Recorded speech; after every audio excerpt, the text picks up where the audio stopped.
Halo, kami dari kelompok 2 akan menjelaskan mengenai model SWOT. Sebelum membahas apa itu SWOT, perlu bagi kita untuk mengetahui apa itu model hidrologi. Model hidrologi merupakan model matematik yang digunakan untuk mensimulasikan weather balance dalam suatu das. Keluaran dari model hidrologi yaitu ketersediaan air, sedimentasi, dan polutan. Model simulasi hidrologi terdiri atas 3 jenis, yaitu LAM atau tank, merupakan perhitungan tunggal untuk seluruh das, biasanya dipakai untuk merata-ratakan debit atau total volume. Yang kedua yaitu distributed model, perhitungan proses hidrologi untuk setiap data grid dan untuk menentukan aliran air. Yang ketiga yaitu semi-distributed model, melakukan penyederhanaan distribusi dengan membuat unit sebagai HRU yang memiliki parameter unik. Contohnya yaitu SWOT, yang selanjutnya akan dibahas lebih dalam.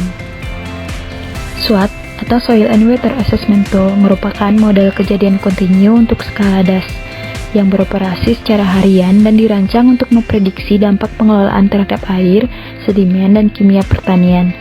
Model ini diperkenalkan pertama kali oleh Departemen Pertanian di Amerika Serikat atau USDA tahun 1980. SWOT mampu mensimulasikan total runoff untuk banyak subdas, menghitung aliran air tanah dan sedimentasi, serta perhitungan polutan.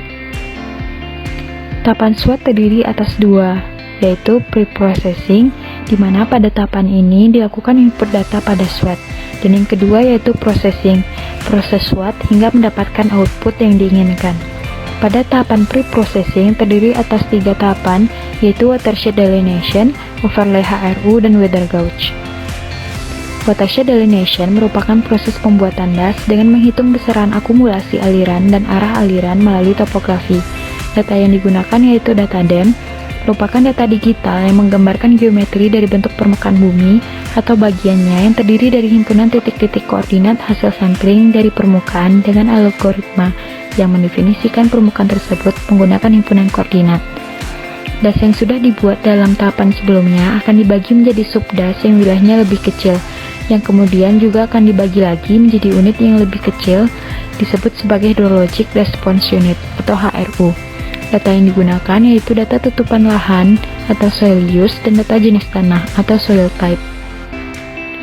Yang ketiga yaitu weather gauge. Pada tahapan ini dilakukan input data cuaca dengan format TXT atau DBF. Data cuaca yang digunakan yaitu data curah hujan, temperatur, kelembaban, radiasi matahari, dan kecepatan angin. Tahapan SWOT selanjutnya yaitu processing SWOT. Data pre-processing sebelumnya dipakai untuk perhitungan model SWOT. Output dari SWOT yaitu flow, groundwater flow, direct runoff, dan water yield, serta sedimentasi dan polutan. Setelah simulasi selesai, selanjutnya dilakukan proses kalibrasi dengan membandingkan debit SWOT dan observasi dalam waktu dan tempat yang sama. Sekian penjelasan dari kami, terima kasih.